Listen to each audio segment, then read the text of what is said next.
en lo del aula virtual que no he logrado. Entonces, más bien hoy les dije, y eso sí, esta es la última vez, Fernando y Mauricio, que lo hago. Hoy sí les dije a los estudiantes, perdón, no quiero perderme por lo menos la primera media hora con esos invitados de lujo, así que la virtual. Bueno, ya estamos transmitiendo, así que... Entonces,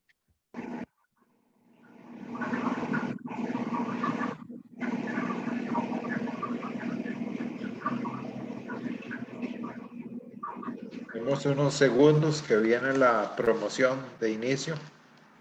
Víctor, cuando usted diga, ya estamos listos. Ya estamos.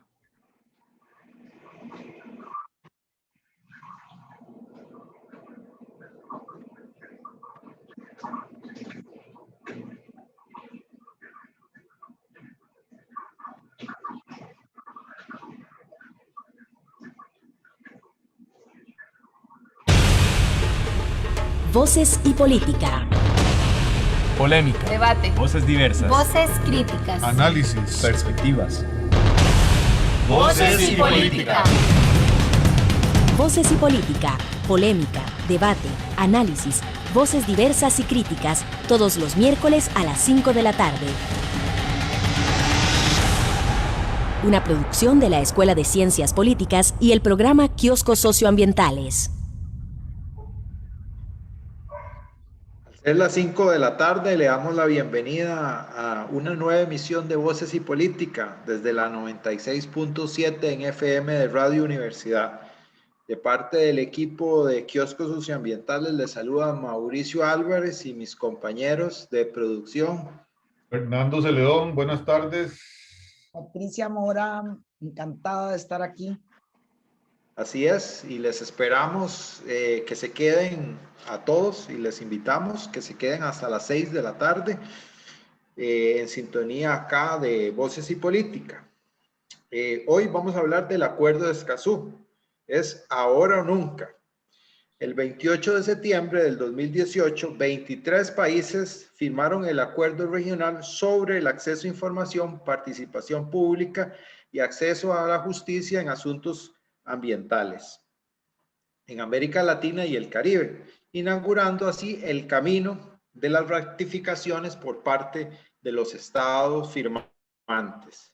Nuestro país, su política ambiental y su imagen fue clave para promover y gestionar y negociar este tratado. De hecho, lleva el nombre del cantón de Escazú, donde se firmó. El pasado 22 de abril, Día de la Tierra, entró oficialmente en vigor el Acuerdo de Escazú, con una extrañeza. Costa Rica aún no lo había ratificado, no lo ha ratificado, a pesar de haber sido votado unánimemente en el primer debate en la Asamblea Legislativa en febrero del 2020.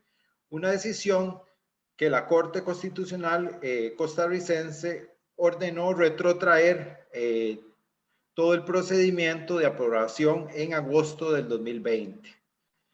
Esta consulta al mismo tiempo prescriptiva del proyecto generó un voto salvado de la magistrada Nancy Hernández que nutrió criterios en contra del acuerdo. En este caso fue el punto de partida de una campaña de las cámaras empresariales para iniciar una agresiva campaña en contra del acuerdo. Por otro lado, el gobierno también fue responsable del manejo vacilante del acuerdo, pues ha generado espacios que han aprovechado los empresarios y las transnacionales y han iniciado, digamos, toda esta campaña con los argumentos más retorcidos de las derechas latinoamericanas, donde resucitaron y maquillaron los manuales de Guerra Fría, rayando en algunos casos casi en el ridículo. El gobierno y el MINAE parece que ya tiraron la toalla y no han sabido defender el acuerdo, dejando al sector favorito, entre comillas, del gobierno, que lo destruyera sin ninguna consecuencia o acción contundente para evitarlo. Pero ¿qué es el Acuerdo de Escazú y por qué genera tanta preocupación en los empresarios? Es un acuerdo que vincula los derechos humanos y el ambiente, que tiene como objetivo el cumplimiento del principio 10 de la Declaración de Río para garantizar en Latinoamérica y en el Caribe, como decíamos, como lo dice su mismo título, el derecho a la información, participación y acceso de justicia en asuntos ambientales. El acuerdo hace un reconocimiento y genera condiciones de protección para las personas defensoras del ambiente, pues en su artículo 9 dice que se garantiza un entorno seguro y propicio, habla de medidas adecuadas y efectivas para reconocer, proteger y promover los derechos, al mismo tiempo, medidas apropiadas y efectivas, oportunas para prevenir, investigar y sancionar ataques o amenazas o intimidaciones. Es decir, que obliga en cierta forma al Estado a investigar y sancionar atentados, amenazas, acciones directas contra las personas que defienden o interceden por la naturaleza. Es importante aquí hacer la aclaración que no necesariamente es para los ambientalistas, es para todas las personas que quieran interceder por la naturaleza. Aunque no crea directamente un protocolo específico o fuero para los defensores ambientales, sí es necesaria, digamos, todos los artículos, y nos va a contar muy bien Álvaro, tienen la coletilla que dependen de la posibilidad de cada país, ¿verdad? Y de la legislación de cada país. O sea, en esto no hay nada nuevo. A ningún otro tratado internacional no crea derechos que no existen en este momento. Aunque sí el acuerdo estuviera ratificado, por ejemplo, el Estado podría actuar con mayor vehemencia sobre las amenazas de muerte que han sido denunciadas sobre 12 personas indígenas y 2 personas defensoras de los derechos humanos. Estas amenazas son producto de una violencia estructural que han recibido los pueblos indígenas y las personas activistas que acompañan el movimiento de recuperación por los territorios que les pertenecen a los indígenas. Pero no son los únicos casos. Una investigación presentada en diciembre pasado recuenta casi 100 hechos de violencia sobre personas defensoras de la naturaleza en nuestro país en un periodo más o menos de 30 años. La investigación fue realizada por quien les habla y la comunicadora Alicia Casas, y posteriormente compilada por la periodista Fabiola Pomareda. En el trabajo se sintetiza 18 demandas individuales y 7 demandas colectivas contra más de 36 personas activistas que fueron procesadas por defender el ambiente y los derechos comunitarios. Además, se listan formas de persecución, amenazas documentadas que incluyen al menos 25 atentados y ataques directos, 10 incendios sobre casas o locales y 21 casos de amenazas de muerte. Toda esta violencia ha culminado en los asesinatos de 13 defensoras y defensores del ambiente en nuestro país entre este periodo de 1975 y el 2020, la cual la mayoría de casos sigue en impunidad. Aquí no hay ningún esencialismo verde en esta realidad. Si son cifras menores que otros países de América Latina, pero queda claro que Costa Rica forma parte de la región con mayor asesinatos de personas defensoras del mundo, puesto que ocupa Latinoamérica desde el 2012. Para hablar de este tema y desmitificar un poco la campaña de desinformación que han creado alrededor de este necesario tratado, nos acompaña el abogado Álvaro Zagot, profesor y máster en Derecho Ambiental, que le damos un saludo. Álvaro. Muchas gracias, Mauricio, a toda la gente que nos está escuchando y también a los que estamos hoy vinculados para participar en este programa que suena muy interesante, ¿verdad? Con un tema candente como es el Acuerdo de Escazú. Muchas gracias de nuevo. Sí, muchas gracias, Álvaro, a vos por participar, y también tenemos a la diputada Paola Vega, quien también le damos un saludo. Paola. Hola Mauricio, buenas tardes a vos, a Fernando, Patricia y Álvaro y a toda la gente que nos escucha. Un tema sin lugar a dudas sobre el que hay que hablar y sobre el que los medios de comunicación tradicionales han guardado silencio, no nos han permitido exponer la otra parte de la historia, que no es esa teoría del miedo que contás. Así es. Muchas gracias, Paola, a usted también por participar. Y recuerden que están siempre abiertos todos los canales para participar, sea por el teléfono 22 34 32 30, que nos está ayudando también en controles y le damos las gracias, y también a través de las redes sociales. Sin más, Fernando. Gracias, Mauricio. Igualmente, saludos para Álvaro y Paola por acompañarnos en este programa donde efectivamente vamos a escuchar, digamos, esas voces que están siendo de alguna manera relegadas, silenciadas, y quizás tal vez desmitificar, si me lo permiten, con un primer tema de entrada, esta campaña, digamos, que se ha armado en realidad, que podríamos decir llena de tergiversaciones, sobre todo impulsada por, digamos, cámaras empresariales o el empresariado, no en general, pero quizás la élite empresarial, y que está teniendo resonancia en una asamblea legislativa que ya lo había votado en primer debate en febrero del 2020. O sea, ¿cómo entra? O sea, como hay una primera votación, va a la sala cuarta lo devuelve y a partir de ahí inicia esta campaña para la no ratificación del tratado. ¿De qué se trata y qué es lo que no dice la campaña? Entonces, quizás podríamos iniciar con Paola Vega. Gracias, Fernando. Bueno, tal vez referente a la pregunta que haces, para nadie es un secreto que esta Asamblea Legislativa es una asamblea que tiene una animadversión por avanzar en derechos humanos.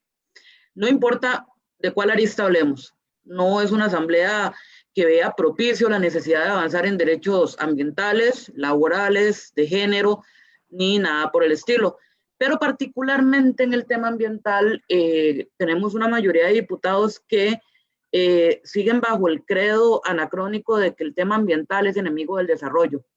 Una idea más que trasnochada, muchísimo más cuando hace 2 semanas vemos a Joe Biden, el líder de la primera potencia mundial, diciendo que va a desarrollar 19 millones de empleos asociados al tema climático y al tema verde, ¿verdad?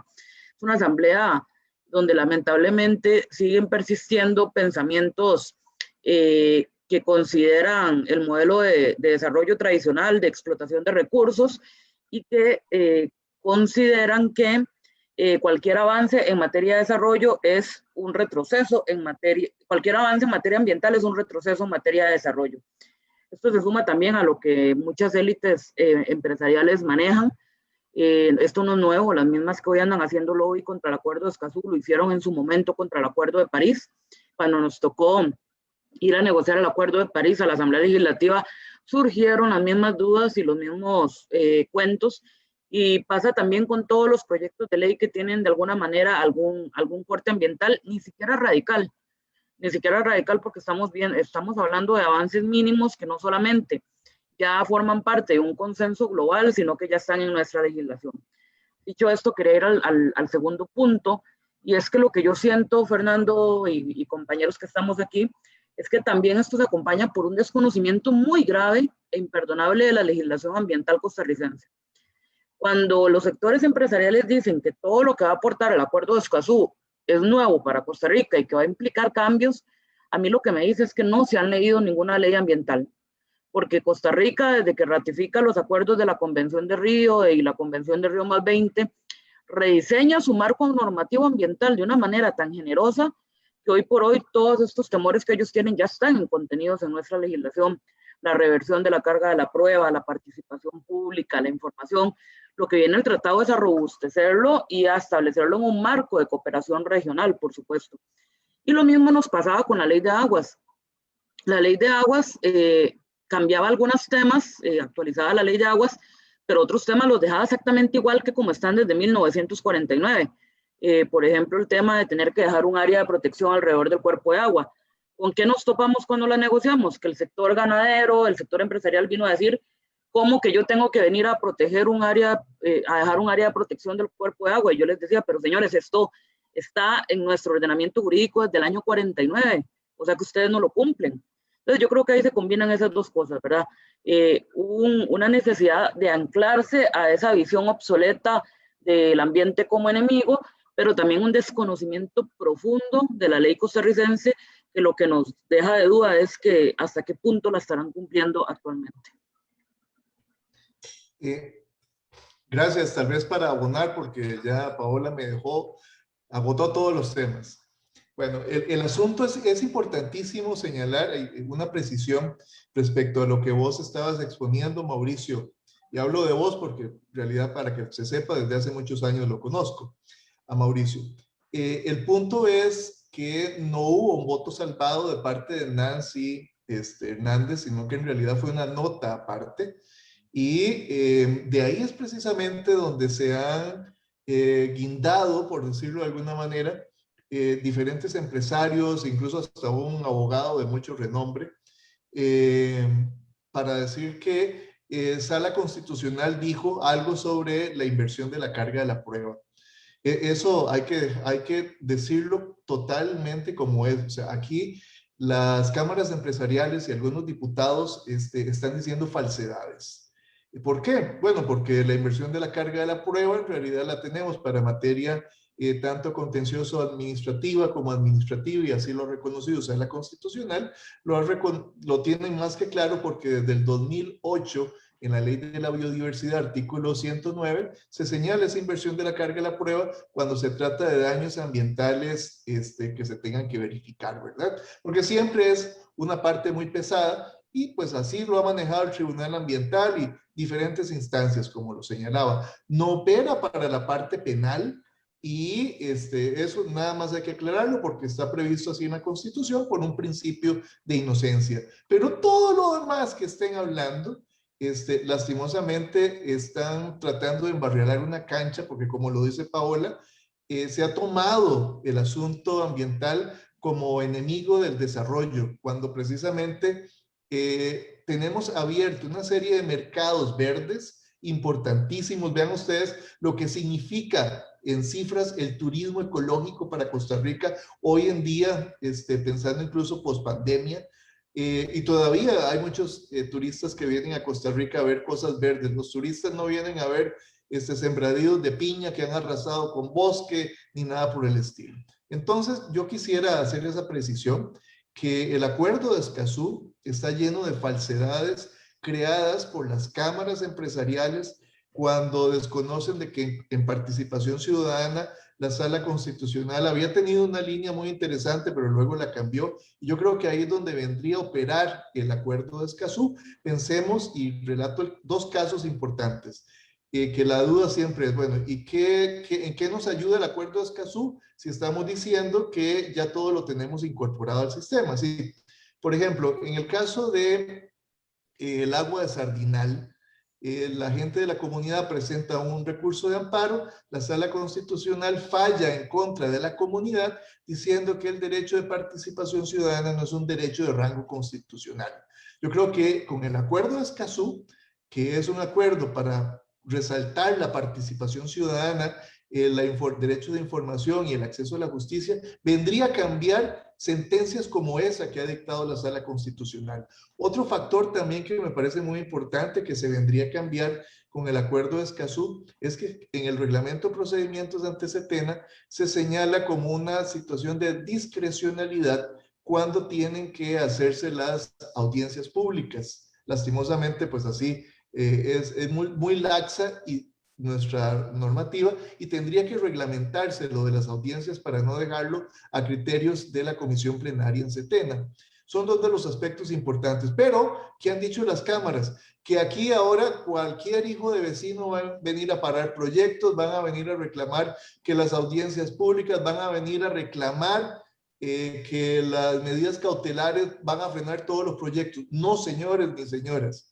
Lo que está diciendo el acuerdo de Escazú no es que quien presente una denuncia, que puede ser cualquier ecologista, grupo ecologista o cualquier persona no está diciendo de que la denuncia va a ser encontrada con lugar. Lo que está diciendo es que debe de haber un acceso a la justicia para las personas, pero no que las denuncias todas van a venir a ser encontradas con lugar, o que cualquier medida cautelar que se ponga va a ser a detener los proyectos. No, si las medidas cautelares existen desde hace muchísimos años, lo ha hecho la Sala Constitucional de forma muy restringida, lo ha hecho el Contencioso Administrativo en forma muy restrictiva también, y otras instancias, Tribunal Ambiental, etcétera. Las medidas cautelares existen y no se ponen simplemente porque uno presente una denuncia. Finalmente, otra de las cortocircuitos que he oído yo de parte de las cámaras empresariales, eso lo vi en un programa de radio que presentan en la mañana una señora, decían los empresarios que cualquier persona iba a tener acceso a los expedientes de Setena y que ahí se iban a enterar de secretos como industriales, por ejemplo. No, señoras y señores, para que todo el mundo sepa, ante la Setena, y lo digo yo que tengo 25 años de trabajar en el campo de la denuncia ambiental, en Setena cualquier persona tiene derecho a acceso a ser parte dentro del expediente y acceso a la información. Y además, y muy importante, que la información de secretos industriales y demás no consta en Setena. En Setena lo que consta es la información de que el proyecto se va a ubicar en tal sitio, que va a contar con tales sistemas precisamente para mitigar o prevenir la contaminación, por ahí donde anda el rollo. Entonces, empiezan a disparar. Y lo más importante, esto ha tratado, como han visto que les hemos desmitificado muchos o todos los puntos, ahora están haciéndonos creer que esto es una lucha entre los que comemos chiquitos y los que no comen chiquitos, entre la izquierda y la derecha, que es la parte más delicada, diría yo, porque como ya no les quedó algún argumento dentro de un, por decirlo de alguna manera, un terrorismo jurídico, porque asustan a toda la gente, han tratado de decir que esto, los que apoyan Escazú son los comunistas y que entonces no podemos caer en ese juego porque se detendría el desarrollo nacional. O sea, por mencionar algunos de los tantos ejemplos de las cosas que están diciéndose tan falaces, mentirosas y demás. Gracias, Álvaro. No sé, Patri, vos casi estás a punto de abandonarnos. Nos gustaría que participaras, aunque sea unos minutitos. Muchísimas gracias, Paola y Álvaro, encantada de poder compartir, aunque sea un ratito con ustedes aquí. Realmente vine literalmente con un lapicero a tomar apunte, porque quería escucharles con muchísima atención y nada más, sobre todo sobre este último escenario al que Álvaro mencionaba, y en el marco de lo que Paola nos narraba sobre el ambiente parlamentario. Una preocupación que quizás compartimos, y es sentir que hay un empeño de algunos sectores en crispar encrispar a nuestra sociedad, que ya de por sí no costará mucho hacerlo. Tenemos 14 meses de estar delante de una pantalla. Es decir, y a los que nos ha ido muy bien y tienen muchos meses de estar prácticamente con hambre, miles de costarricenses. Y creo que en ese terreno es donde duele muchísimo un nivel bastante deplorable del debate parlamentario, y con relación a lo que Paola señalaba y con relación a lo que Álvaro señala, un debate igualmente deplorable en la sociedad costarricense, Álvaro. Yo no recordaba realmente, y tengo desgraciadamente ya muchas décadas de cosas que recordar, no recordaba que hubiera, ni digamos en los momentos cumbres de lo del TLC, en los momentos cumbres de lo del combo, sí, sobre la guerra civil, sí no puedo dar razón, pero esto que ha sucedido, hay un enfrentamiento ciego a unas posturas, es decir, tenemos delante de nuestros ojos a unos sectores empresariales, corporativos, con unas luces cortísimas.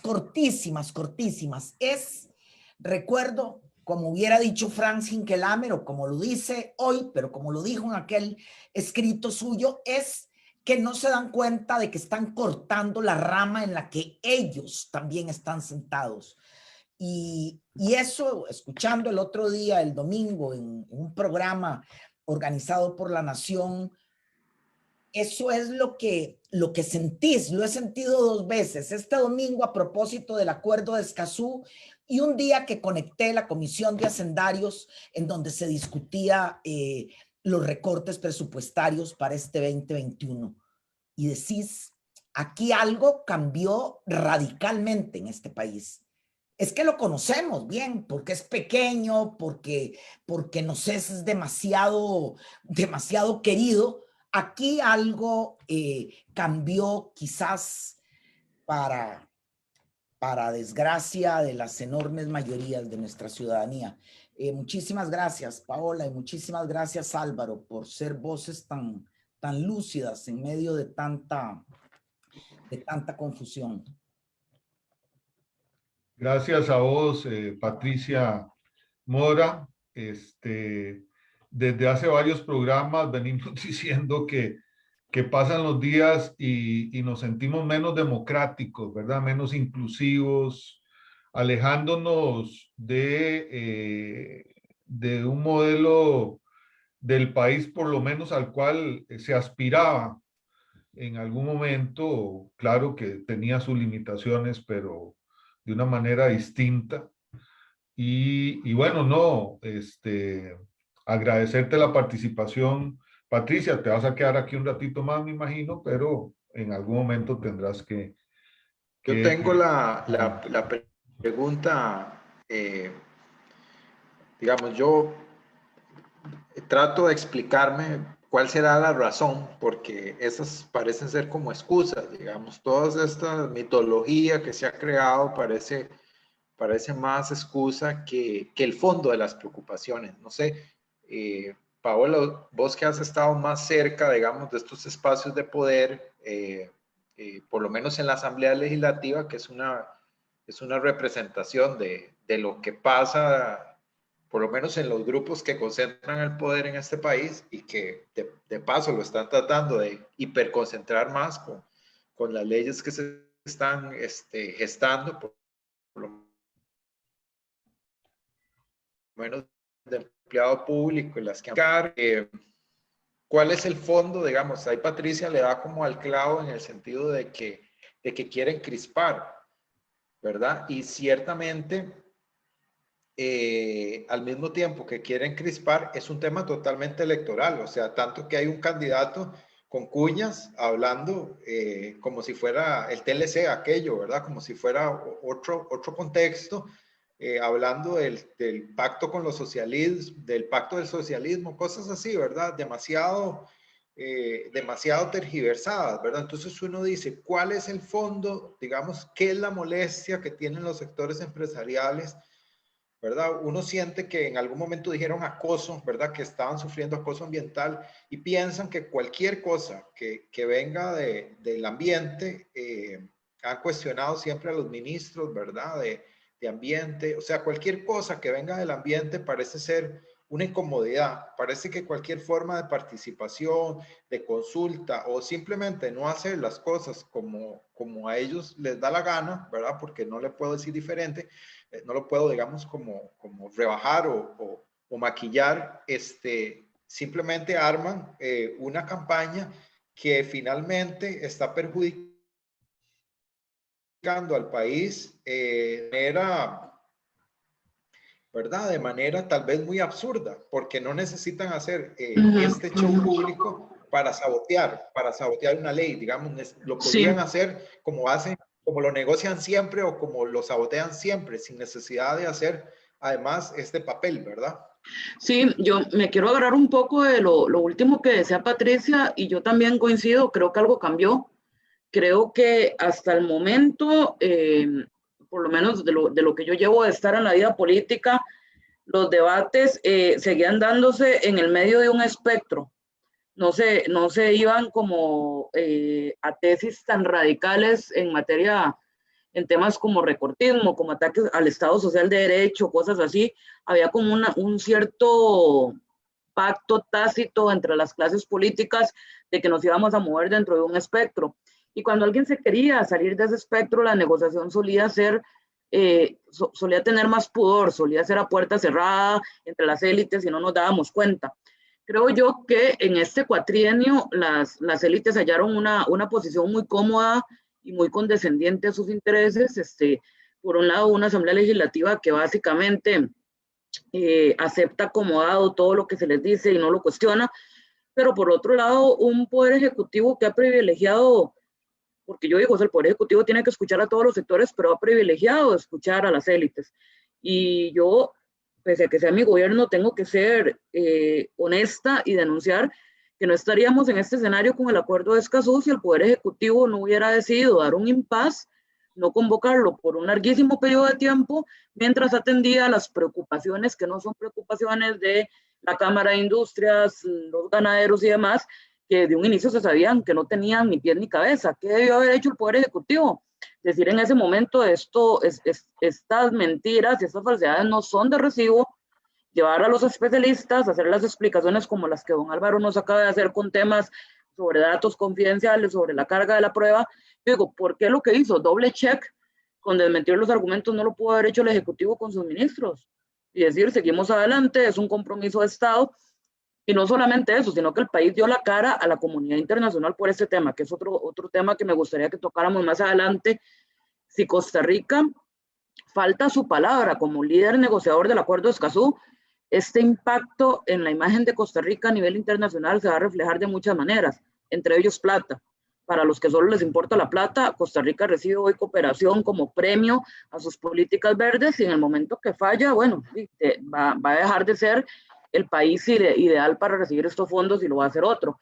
Entonces, yo veo eso, veo que las élites están muy cómodas y ya lejos de negociar, imponen. En otros momentos negociarían, en otros momentos hubieran pedido espacios con los diputados, porque yo fui asesora parlamentaria y lo vi, nos hubieran tocado la puerta y hubieran dicho negociemos. Ahora saben que no les hace falta eso, que en el momento que emiten un comunicado, este comunicado se cumple a rajatabla, y son dos candidatos los que están con esto, porque don Antonio Álvarez de Santi, que en realidad es como el candidato a la par de Figueres, también ha estado con este tema. Quiero ya para terminar esta parte, poner sobre la mesa una gran hipocresía. Lo que llaman el voto salvado de Nancy Hernández, que como bien nos señala don Álvaro, no es un voto salvado, sino una carta con sus argumentos de carácter personalísimo y todos muy debatibles. Es una persona señalando cosas que ya fueron desmentidas por expertos en derecho ambiental y demás. El tratado de la OCDE, el tratado de ingreso a la OCDE, que es la nueva obsesión y el nuevo trapito dominguer de los políticos ticos, tiene sí un voto salvado de la mitad de la sala. Este voto quedó 4-3. Tiene un voto salvado y este sí es contundente y sí es de peso, y los magistrados que salvan el voto nos dicen, están dándole un cheque en blanco a la OCDE porque están diciendo una coletilla y aprobaremos todo lo que la OCDE de acá en adelante le pide al país. Y lo señalan contundentemente, que esto es una inconstitucionalidad gravísima, y pregúnteme a cuál diputado le importó ese voto salvado. A ninguno, porque no tuvo ningún eco en la Cámara, en los sectores de las cámaras, porque las cámaras sí están de acuerdo con entrar a la OCDE. Entonces aquí el argumento de los eventuales roces constitucionales no es tal. En realidad lo que hay es una alineación con cierto sector de las élites, que ojo, lo que está poniendo en la palestra, lo que está cuestionando es que estamos hablando de información pública, participación ciudadana y justicia.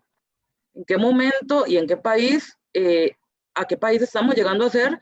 Estamos cuestionando elementos tan esenciales del sistema de justicia como lo son la participación pública y la información. Son cosas muy básicas.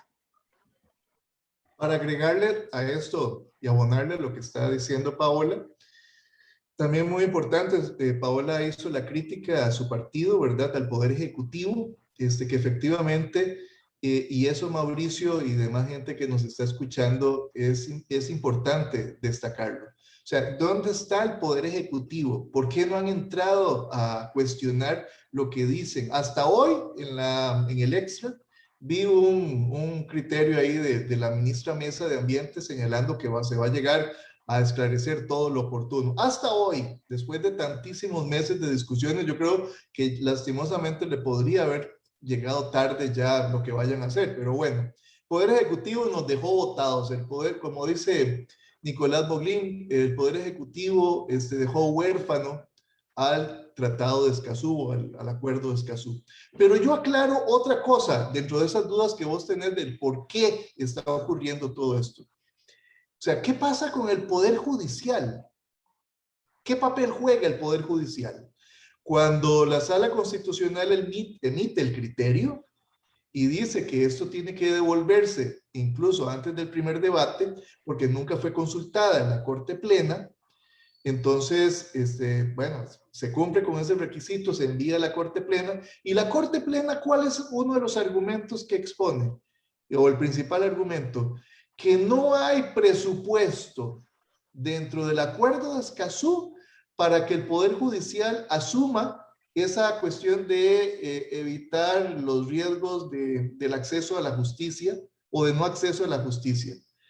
Cuando yo les enseño a mis estudiantes de Derecho, yo les enseño que una de las cosas más ricas que había creado la Sala Constitucional es que había señalado en reiterados votos que los aspectos económicos no podían estar por arriba de los asuntos ambientales. Entonces, que las municipalidades no podían decir que no tenían presupuesto para hacer una planta de tratamiento y así por el estilo en un montón de casos, un relleno sanitario, etcétera, etcétera. Pero ¿por qué hoy en día, hasta Corte Plena, dice que se debe de prever un presupuesto para que el Poder Judicial asuma los asuntos ambientales que le podrían llegar? Eso a mí me parece sumamente mezquino de parte del Poder Judicial.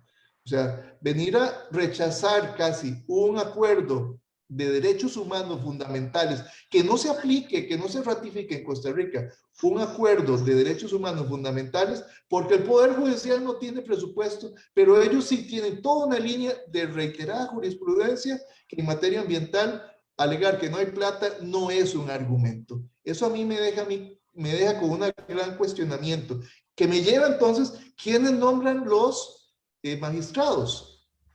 Pues el poder político. Entonces, hay una presión bastante grande además, y esto no lo podemos alejar precisamente de esta visión de lo que estamos hablando, donde hasta los magistrados están siendo presionados para que salgan con sandeces, porque esa es la palabra. Y Nancy Hernández fue la primera que sacó en esa nota una situación que es verdaderamente lamentable, que una señora magistrada desconozca cómo funciona el asunto de la inversión de la carga de la prueba y que desconozca prácticamente que desde 1998 existe ese artículo, da vergüenza para una señora magistrada aquí en Costa Rica. Entonces, los focos de presión que tenemos en este momento no están solamente en la Asamblea Legislativa o en las cámaras, está también en el Poder Ejecutivo que nos tiene huérfano al Acuerdo de Escazú y está también en el Poder Judicial diciendo las tonteras, porque no encuentro otra palabra,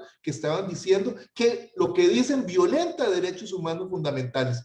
Con el Acuerdo de Escazú, yo creo que si hemos ratificado una serie de convenios internacionales, con el Acuerdo de Escazú precisamente iríamos en la línea precisamente de cómo nos vendemos a nivel internacional como Estado verde. Y no ratificarlo, todo lo contrario, nos deja en vergüenza internacional. Y termino con esto. He estado en diferentes foros a nivel latinoamericano sobre el Acuerdo de Escazú. Y ya se comenta que es vergonzosa la posición de Costa Rica, donde incluso fue donde se firmó este acuerdo en Escazú, y que hoy en día no lo haya ratificado, por Dios. O sea, ya empezamos a hacer los cuentos, las risillas ahí escondidas de lo vergonzoso que está funcionando nuestro Estado en el Poder Ejecutivo, en el Poder Legislativo y en el Poder Judicial. Y le agrego también la parte de los diputados, perdón, de las cámaras, que sería parte del pueblo, de la sociedad civil, ¿verdad? Aquí hay algo más allá que se está escondiendo y por lo menos mi bola de vidrio todavía no me ha dicho qué es, salvo presumir que les asusta todo lo que tenga que ver con materia ambiental. Pero si agarran el texto del convenio, ustedes no encontrarán que se tenga que nos obliguen a tener que ratificar o que nos obliguen a tener que hacer nuevos reglamentos o que tengamos que hacer nuevas leyes. No, es simplemente que se debe cambiar una manera de interpretar que en algunas ocasiones ha sido restrictiva. Y además, y termino ya aquí, el acuerdo de Escazú es un acuerdo de mínimos, donde cada estado tiene que tratar de alcanzar esos techos mínimos, ¿verdad? Pero no máximos. Entonces, cada estado, de acuerdo a sus posibilidades, y así lo dicen en reiteradas ocasiones, será la que deberá de ir incorporando su legislación o modificando su legislación.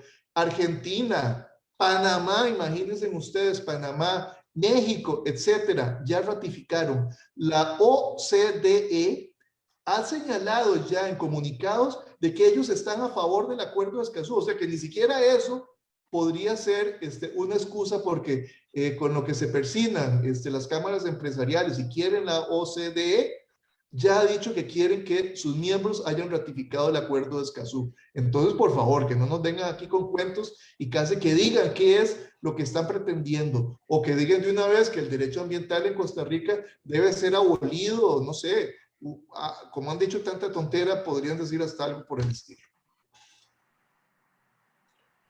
Mauricio, sí, tenemos varias participación en el chat. Ajá. Don Pedro Vargas comenta que si Chile no lo ratificó su afiliación al acuerdo de Escazú, eso es indicativo de que algunos países y su política neoliberal están en contra de la protección de los recursos naturales y Costa Rica tuvo la iniciativa de implantar dicho acuerdo, debería ser más asertivo en defenderlo. Tenemos entendido que fue impulsado por Chile y Costa Rica.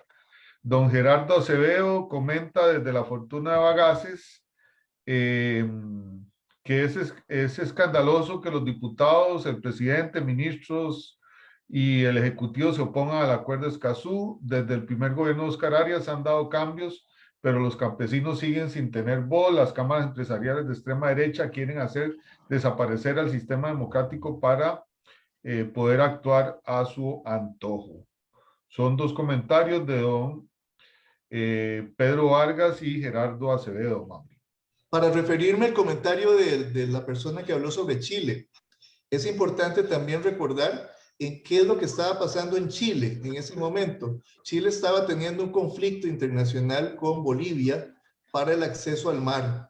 Entonces, dentro de los cuentos que sacaron para oponerse al acuerdo de Escazú, era que con este acuerdo se iba a permitir violentar la soberanía chilena para tener que entrar a darle acceso al mar a Bolivia. Fue uno de los argumentos que se destacaron dentro de todos los otros y otros similares a los que se están diciendo aquí en Costa Rica. Por lo menos, sí quiero destacar esto también. Nunca ninguna corte de justicia señaló lo que están diciendo nuestros magistrados, nuestros honorables magistrados de la Corte Plena, de que se debería de designar un presupuesto. Solamente aquí en Costa Rica hemos oído una historia tan, no sé, tan de cuento, de campo como esta. Yo tal vez quería agregar... Perdón, Paola, antes de que hables, tengo aquí varios comentarios en el chat de Facebook.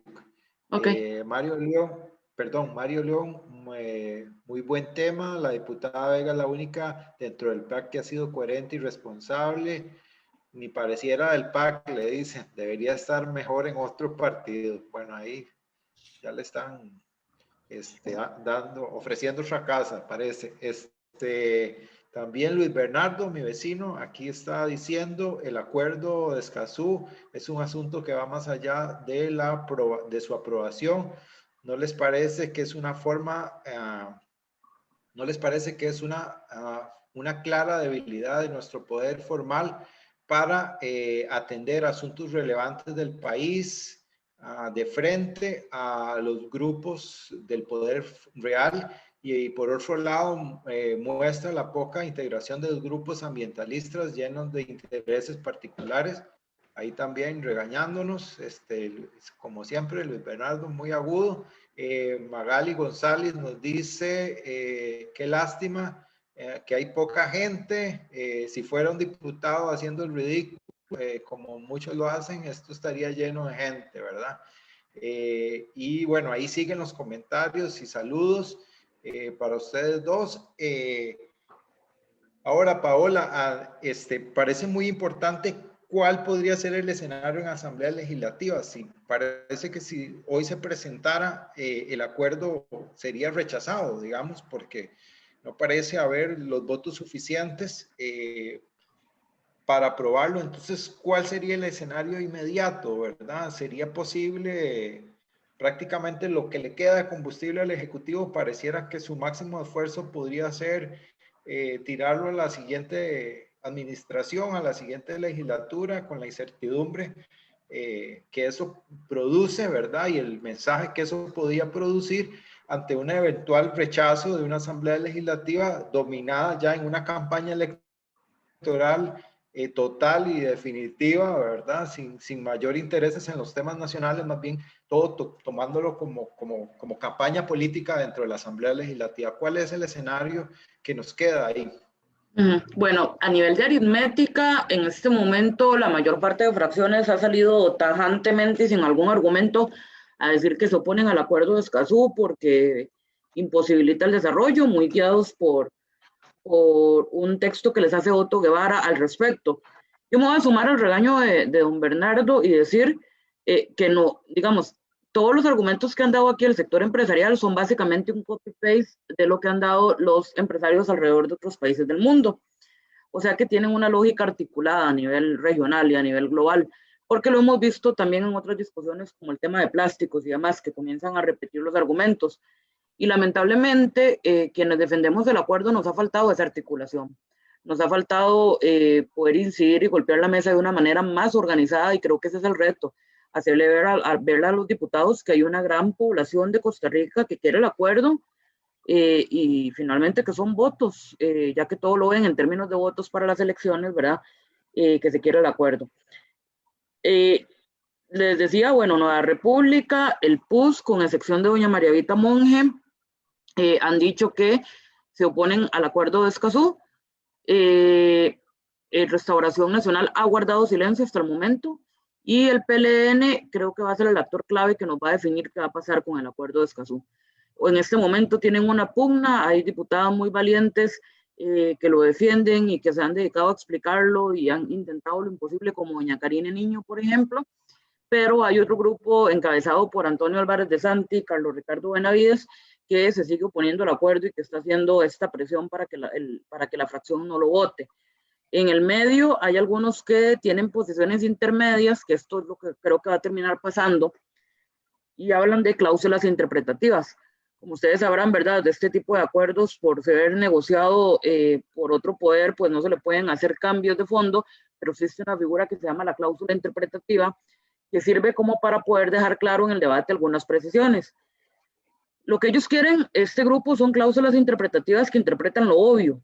Cosas como que no se va a violar la propiedad privada, como que no se van a afectar datos personales y demás, que son cosas que ya son obvias, pero si esto va a garantizar un apoyo al proyecto de ley, pues podríamos buscar eventualmente una buena redacción de estas cláusulas que no lesionen el acuerdo ni nada, para ver si con esto sale. Las únicas fracciones que han dicho estar a favor totalmente en este momento son el Partido de Acción Ciudadana y el Frente Amplio. Hemos estado ahí bastante solos en el debate. Y el proyecto está convocado. Está convocado quiere decir que a partir de mañana mismo, en cualquier momento, se puede someter a votación. ¿Qué estamos procurando? Bueno, estamos procurando ver si se puede llegar a un punto medio con estas cláusulas o si nos terminan de definir los que eventualmente pueden apoyarnos para poder someterlo a votación. Y si no, lamentablemente, es probable que quede para una próxima administración. Ahora, yo no sé y no tengo certeza que la próxima Asamblea Legislativa sea más optimista en términos ambientales que el actual. Esto es un gallo tapado, ¿verdad? Y es al puro azar. lo que decía ahora Álvaro, yo coincido, vea, si no existiera el principio de no regresión ambiental, esta Asamblea Legislativa yo hubiera eliminado todos los parques nacionales, porque ya lo han propuesto, ya han dicho, pero ¿cómo que áreas de protección de nacientes? ¿Cómo que no se puede talar en áreas de conservación? Y todo esto lo han ido planteando, y si no existiera ese principio de no regresión ambiental, créanme que ya tendríamos desbaratada toda la norma ambiental. Entonces, es todo un azar, y por supuesto que mientras más días pasan, más hace el ridículo Costa Rica a nivel internacional. Nos llama la atención CEPAL, nos llama la atención el relator de Naciones Unidas para el Medio Ambiente, nos llama la atención todo el mundo, porque no solamente lo negociamos y todo, sino que en la pre-COP 25 y en la COP fuimos a dar la cara y dijimos que íbamos a ser el país líder en que todo esto avanzara. Y bueno, y se nos está cayendo esa máscara de país verde, y eso es muy lamentable. Para agregarle también a esto que está diciendo Paola, mire, lo que es bueno para la gansa es bueno para el ganso. Tengo que decir que yo lamento muy seriamente, y esto lo conversé hace unos días por teléfono con Mauricio, yo lamento que el sector ecologista también haya estado tan apartado de todo esto. Yo no he visto pronunciamientos por ejemplo, de FECON, y lo he hablado con el presidente de FECON, con Dani, con Henry y otros más. O sea, yo lamento que el grupo, ¿verdad?, que el sector ecologista, a pesar de que se habla de tanta cuestión ambiental, que el sector ecologista haya estado apartado. Por otro lado, también es importante considerar que sí, las cláusulas interpretativas es una de las posibilidades.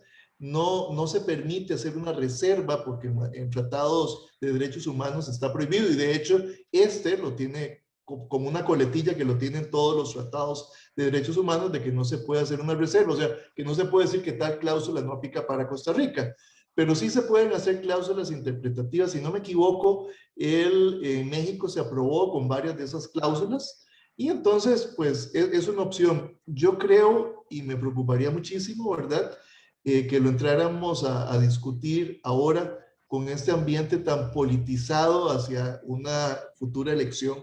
Me preocupa verdaderamente eso, y yo no sé al rato si sería bueno como ponerlo en resguardo, a descansar un rato, para esperar que pase este calor politiquero, y conocerlo en la próxima, independientemente de cómo esté. O incluso podríamos pensar en someterlo, pensando ya en una época post-COVID, someterlo, ¿verdad?, a una consulta popular. Sería una posibilidad, ponerlo en un referéndum, que la gente salga a votar. No sé qué vaya a pasar, pero por lo menos ahora yo veo un ambiente muy caldeado, y lo único que podría solventar es lo ilógico de ponerle cláusulas interpretativas, como cuál puede ser una, muy sencilla. Como lo hablaba el otro día con el compañero Mario Peña, una cláusula interpretativa sencilla y fácil es para dejar calmadita a doña Nancy Hernández, la magistrada, y a las cámaras, ponerle que la inversión de la carga de la prueba no opera en materia penal, una cosa así, ¿verdad? Pero es lamentable que Costa Rica no vaya en la línea de lo que ha venido defendiendo desde hace muchísimos años, y que seamos la vergüenza internacional. Como digo, en los diferentes foros que he participado internacionales, he oído a gente de Argentina, a Chile, a colegas abogados de Chile, de Colombia, etcétera, México, hablar de que es una vergüenza lo que está pasando en Costa Rica. Y ni modo, o sea, es lamentable que todos los poderes de la República estén involucrados, no se queda títeres y cabeza, hasta la sociedad civil. Y esto que nada más para agregar, que se me quedó la idea anteriormente, esto que se habla del Poder Judicial es bastante grave y hay que ponerle atención. Con el debate de pesca de arrastre, yo vi compañeros en el cafetín 4 días antes de que saliera el fallo contar que ya sabían cómo había quedado, y dicho y hecho, con los puntos y comas que lo comentaron en el cafetín del plenario legislativo, salió 4 días después la resolución de la Sala Constitucional. Esto es grave y no debería pasar. Y realmente, si no comenzamos como país a ponerle atención a estas cosas, el país se nos puede salir de las manos como en el resto de naciones centroamericanas que estamos viendo en estos días. Paola, es importante, tal vez le voy a pasar a usted y también a Mauricio. Hace unos días, la semana pasada, hubo la presentación de un libro en la Universidad de Costa Rica, en honor precisamente al trabajo que ha hecho don Rafa González Bayar y la magistrada Nancy, y ahí está, que cualquiera que ingrese a redes sociales de la UCR lo encontrará. En los últimos 8 minutos, la magistrada Nancy prácticamente hace una defensa de por qué ella dijo lo que dijo.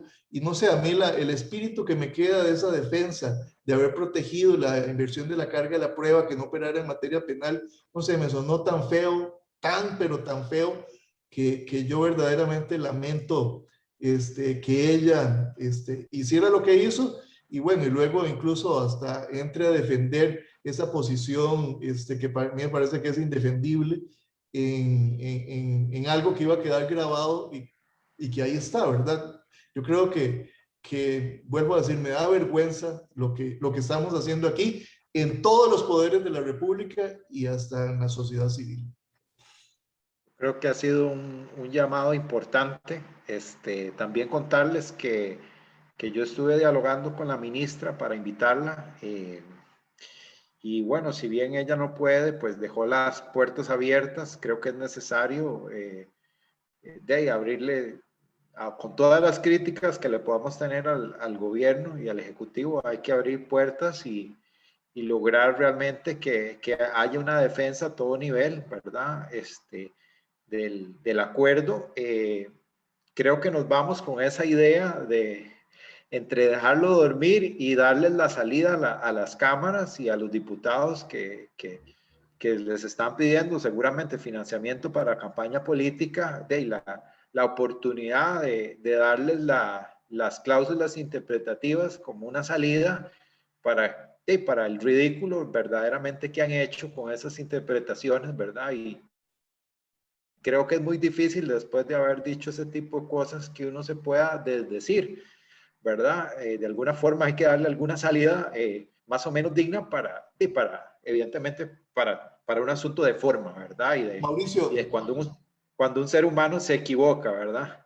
Mauricio, muy importante, en el programa del domingo al que hacía referencia doña Patricia, fíjese que incluso se le dijo, bueno, acepten las cláusulas interpretativas, las aceptan, y no, ellos guardaron silencio, tanto el representante de UCAEP como el otro señor Guido, se me escapa, el de Cámaras Agrícolas. Guido Vargas.